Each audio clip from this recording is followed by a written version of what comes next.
This is a pocket lock. It's portable, so you can travel with it.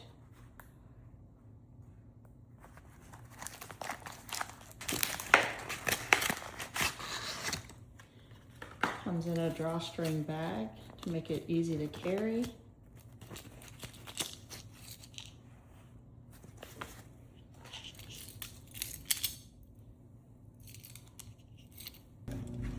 You just put this in here like that.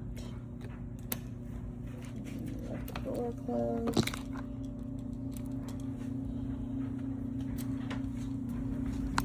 And then after you shut the door, what you'll do is you'll lock it like that. You'll take this and put it in here.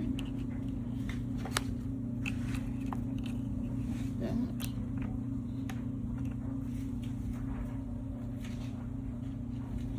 And if somebody tries to open it, it doesn't budge.